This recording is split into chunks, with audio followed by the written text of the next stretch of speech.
Long, long ago, in the beautiful land of Egypt, lived a people called the Israelites. They were very sad because the king Pharaoh was not kind to them. In a small house, a loving mother named Jochebed had a brand new baby boy. He was so sweet and had the cutest little smile.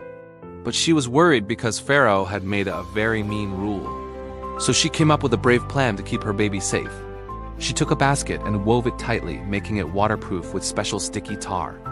Gently, she placed her precious baby inside, wrapping him in a soft blanket. With a prayer in her heart and tears in her eyes, she carried the basket down to the big, wide Nile River. She set it floating among the tall green reeds near the riverbank, where the water was calm and gentle. The baby's big sister, Miriam, hid nearby, peeking through the leaves to watch over her little brother. The sun shone down, making the water sparkle. A little frog hopped onto a lily pad to say hello, and a dragonfly with shimmering wings buzzed past. The basket rocked softly, like a little boat in a lullaby. Soon, who should come down to the river but Pharaoh's own daughter, the princess, with her friends. She saw the basket hidden among the reeds. "What's that?" She wondered aloud. She sent one of her helpers to bring it to her. When the princess opened the basket, she saw the beautiful baby boy. He started to cry a little, and her heart filled with love. She knew right away that this was one of the Israelite babies. "Oh, you poor little thing," she whispered, lifting him into her arms. "I will take care of you."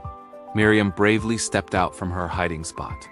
"Would you like me to find a nurse to help you care for the baby?" she asked. The princess agreed, and guess who Miriam brought back? Their very own mother. The princess named the baby Moses, which means to draw out, because she had drawn him out of the water.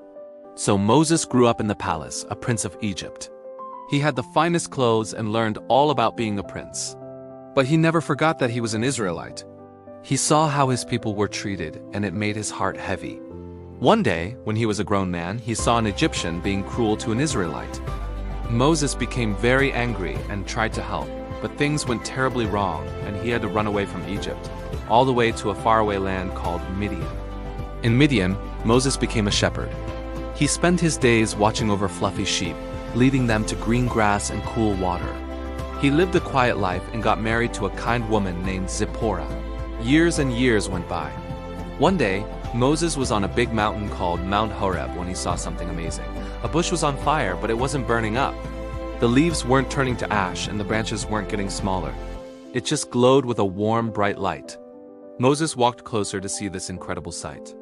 As he did, a voice called out from the glowing bush, "Moses! Moses!" It was the voice of God. Moses was a little scared, but also very curious. He answered, "Here I am." God told him not to be afraid. He said, "I have seen how my people are suffering in Egypt.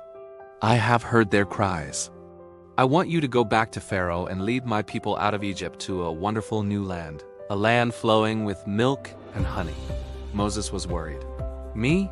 But I'm just a shepherd. I'm not a good speaker. Pharaoh won't listen to me." God was very patient. He said, "I will be with you. I will give you the words to say, and I will show you amazing signs to prove that I sent you." God showed Moses a miracle. He told Moses to throw his shepherd's staff on the ground. When he did, it turned into a wiggling snake. Then God told him to pick it up by the tail, and it turned back into a staff.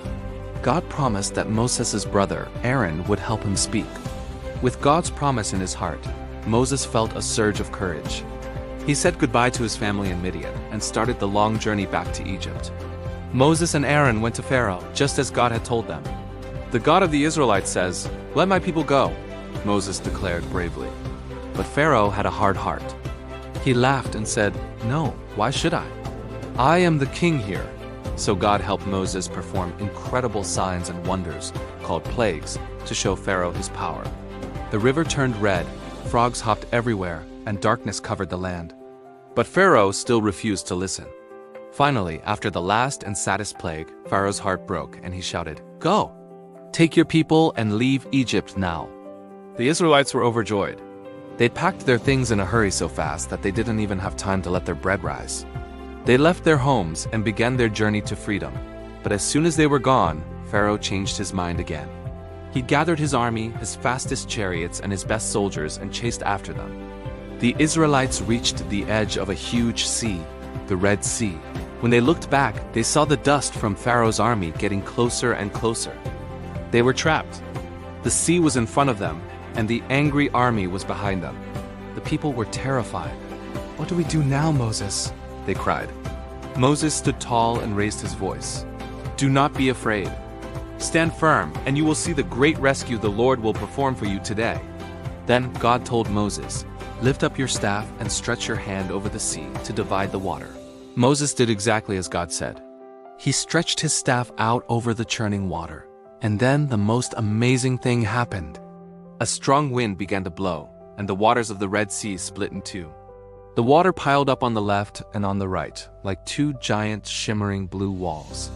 In between, a wide, dry path appeared right through the middle of the sea. The Israelites stared in wonder. Moses led them forward, and they walked on the dry ground with the walls of water towering beside them.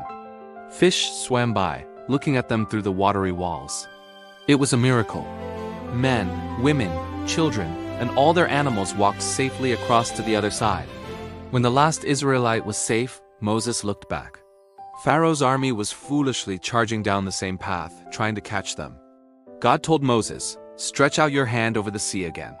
Moses lifted his staff one more time, and the walls of water came crashing down. The entire Egyptian army was washed away, and the Israelites were finally truly free. They sang and danced on the shore, thanking God for saving them in such a spectacular way. Miriam, Moses' sister, picked up a tambourine and led the women in a song of praise. Their journey wasn't over. Moses led the people through a big, wide desert. Sometimes they were hungry or thirsty, and they would get grumpy and complain. But God always provided for them.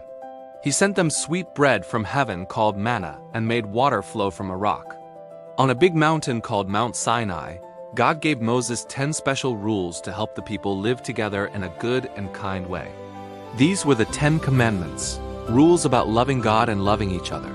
Moses was their leader for 40 years.